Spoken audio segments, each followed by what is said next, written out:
जी money health show में आज हमारे साथ जुड़ रहे हैं डॉक्टर सौरभ मनचंदा, जो कि एक डेंटिस्ट हैं और मनचंदा हेल्थ केयर के एचओडी हैं ऑफ द डेंटल डिपार्टमेंट। तो आज इनसे जानेंगे कुछ डेंटिस्ट्री से जुड़ी बातें और एक बीमारी पर भी चर्चा करेंगे।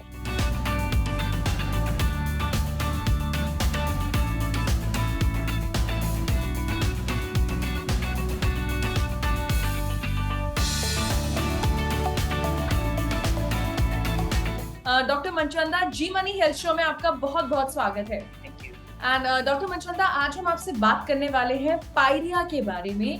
अगेन जितना मैंने नेट पे पढ़ा, कई सारे लोगों को पायरिया होता है, पायरिया से वो जूझते हैं और कहीं ना कहीं खाना पीना डिस्टर्ब हो जाता है, प्रॉपर ओरल हेल्थ अफेक्ट हो जाती है। हमारे सभी व्यूअर्स को आप ये बताइए, पायरिया क्या होता है?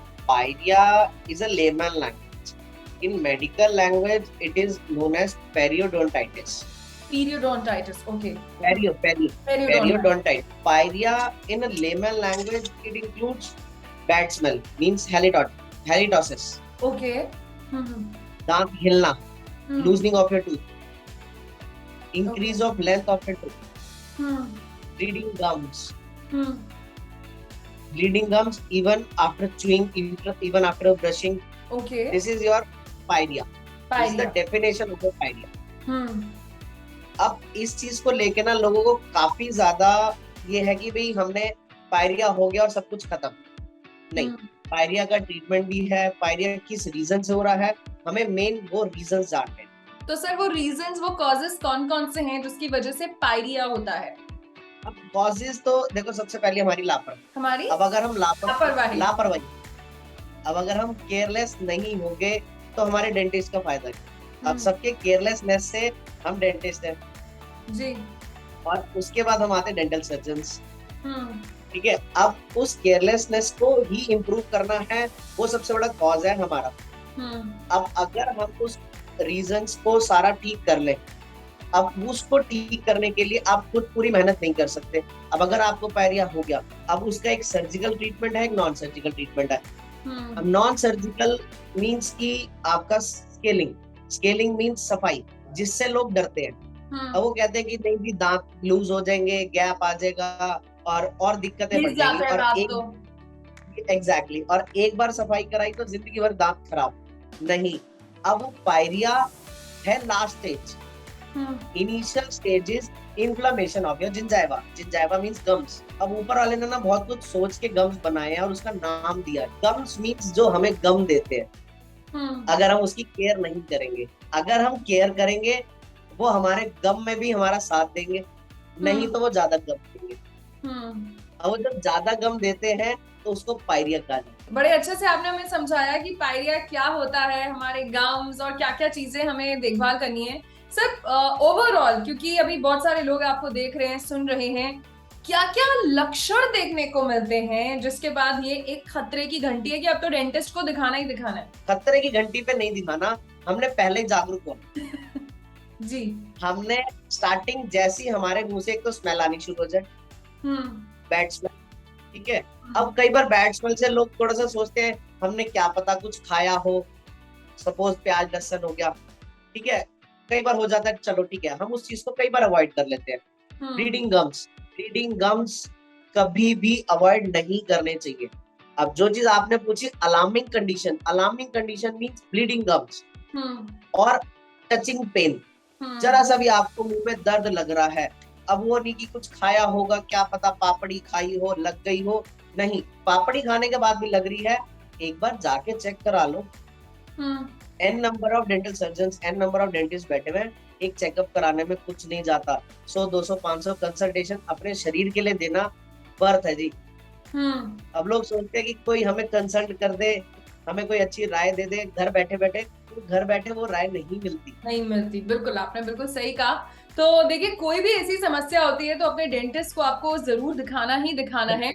अच्छा सर, और क्या कॉजेज हैं? क्यों ऐसा, अगर कोई बोले कि मैं तो दिन में 2 बार ब्रश करता हूँ या करती हूँ, मेरे दांत तो साफ है, मुझे तो पायरिया नहीं हो सकता, तो क्या कॉजेज हैं, क्या ट्रिगर्स हैं? एक होता है अगर कोई ये कहे कि ब्रशिंग करने के बाद भी मेरे साथ दिक्कत है, तो वो तरीका है। अब आप लाख रुपए की शर्ट के बटन भी ऊपर नीचे बांध दोगे तो वो शर्ट शर्ट नहीं कहलाई जाएगी ना, फिर वो अच्छी नहीं लगेगी।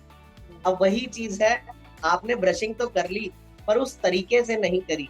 आपने आगे आगे के लुक्स वाले दांत, 6 दांत अच्छे से चमका के, बाकी पीछे का क्या किया, अंदर की साइड भी होती है, ऊपर की साइड्स है, बाकी सारा कुछ हमने क्लीनिंग करनी है एक ब्रशिंग टेक्निक प्रॉपर फॉलो करके। अगर हम टेक्निक्स फॉलो करेंगे हमें कभी भी दिक्कतें नहीं आएंगी। अब वो टेक्निक्स आप ऑनलाइन देखो, अब एक्चुअल प्रॉब्लम क्या है, आजकल जमाना गूगल का, अब यूट्यूब पे हर चीज अवेलेबल है, बट अवेलेबल तो एन नंबर ऑफ चीजें, आप उन चीजों को सोचोगे तब ना। आपको तो लग रहा है मेरे दांत साफ है, अब उस चीज का तरीका ही नहीं पता प्रॉपर आपको। अब अगर आप किसी डेंटिस्ट के पास, डेंटल सर्जन के पास जाओगे तो आपको अपने आप तरीका समझाएगा, तभी तो आप उस चीज को फॉलो कर पाओगे। तो इसलिए हम तो ये कहते हैं साल में बर्थडे की तरह एक डेंटिस्ट डे सेलिब्रेट कर लो, एक चक्कर लगाओ डेंटिस्ट के पास। बहुत अच्छी आपने बात कही सर। अच्छा डॉक्टर मनचंदा, अब ये बताइए कि क्या पायरिया फेटल भी हो सकता है, मतलब क्या आगे चलकर एक बड़ी गंभीर बीमारी बन सकती है? बिल्कुल बन सकती है जी, बिकॉज अब हमारे गम्स के साथ साथ वो हमारी बोन को रिसीड करता जा रहा है, मीन्स बिठाता जा रहा है। दूसरी चीज, अब जो गंद इकट्ठा हो रहा है अब वो मुंह में इकट्ठा हो रहा है, अब मुंह से हमारे पेट में जा रहा है और हमारी ब्लड स्ट्रीम में जा रहा है। ठीक है, अब अगर कोई भी गंद, कोई भी कैलकुलस, कोई भी बैक्टीरिया हमारे हार्ट में, लंग्स में, किडनी में कहीं भी एक्यूमुलेट हो गया, बिना बात का ब्लड स्ट्रीम के थ्रू वो गया, सिर्फ कुछ नहीं हमारे मुंह के थ्रू, तो वो भी फेटल हो सकता है। इवन दो स्टडीज ये कहती हैं severe pyorrhoea may lead to heart attacks. अच्छा, ऐसा भी हो सकता है? यस एग्जैक्टली, बट अब लोग सोचते नहीं है। सीरियसली, अब वो चीज कैसे पॉसिबल है जब हमारे ब्लड स्ट्रीम में चला गया, ब्लड स्ट्रीम से इवन तो किडनी में चला गया, किडनी स्टोन्स कैन आल्सो अकर। तो और ऊपर से खाना पीना डिस्टर्ब, आपके दांत हिल रहा है, आपके मुंह में ब्लड आ रहा है, आप खाना ढंग से नहीं खा पाओगे, ओवरऑल आपकी health degrade. It could be fatal any time. बिल्कुल, आपने बिल्कुल सही कहा। अच्छा सर, हमने बीमारी को तो अच्छे से समझ लिया, अब हम ट्रीटमेंट और प्रिवेंशन जानना चाहते हैं, क्योंकि हमारा जो हेल्थ शो है वो एक प्रिवेंटिव हेल्थ केयर शो है। सो ट्रीटमेंट आप कैसे करते हैं? आपके पास पेशेंट्स आते हैं और पायरिया हो ही ना, उसके लिए क्या करना चाहिए? पायरिया ना हो उसका सबसे पहला तरीका है पेशेंट की जागरूकता। पेशेंट ने आना है और पेशेंट ने अपने शरीर को, मींस हम ना, शरीर स्टार्टिंग हमारी यहाँ से है, हम सबसे ज्यादा इसको छोड़ते हैं, इसको बाहर बाहर से चमका लेंगे, अंदर से छोड़ देते हैं। अब अगर हम अंदर से भी थोड़ा सा देख पाए और उसकी केयर कर ले तो उसके लिए सबसे बेस्ट है। अब हमारे पूरे शरीर में एक यही जगह ऐसी है जिसको हम खोल के खुद चेक कर सकते हैं, बाकी सारे ऑर्गन्स अंदर पैक्ड है। तो जब वो दिख रहे हैं और भगवान ने 32 अच्छे से दांत दिए हैं, इतनी अच्छी सी एनाटमी दी है, इतनी अच्छी शेप दी है, उसकी थोड़ी सी कदर कर लो। अब उसके ट्रीटमेंट कुछ नहीं है, अगर आप टाइम पे, मींस की इनिशियल स्टेजेस में आ जाओगे, तो जिसको लोग सफाई कहते हैं, means scaling, oral prophylaxis, that's the best answer. वो गलत नहीं है, वो सफाई जरूरी है। अब सिवियर केसेस में आएंगे, थोड़ा सा सर्जिकल प्रोसीजर्स हो जाता है, हमें दांत बचाना ही है, हमें ग्राफ्टिंग कई बार करनी पड़ती है, तो वो n number of procedures, depend करता है कि कौन से स्टेज पे। ओके सर, फिर भी क्या क्या ट्रीटमेंट, हम फिर भी थोड़ा सा क्योंकि बहुत लोग देख रहे हैं, थोड़ा सा अगर आप हमें डिटेल पे बताएं कि पायरिया का ट्रीटमेंट कैसे होता है? कोई ऑइंटमेंट होती है, मेडिकेशन, डेंटल क्लीनिंग या कोई और प्रोसीजर? मेडिसिन तो जब तक हम ट्रीटमेंट स्टार्ट नहीं करेंगे या प्रोसीजर्स नहीं होंगे, और सबसे मेन इनिशियल ट्रीटमेंट है सफाई।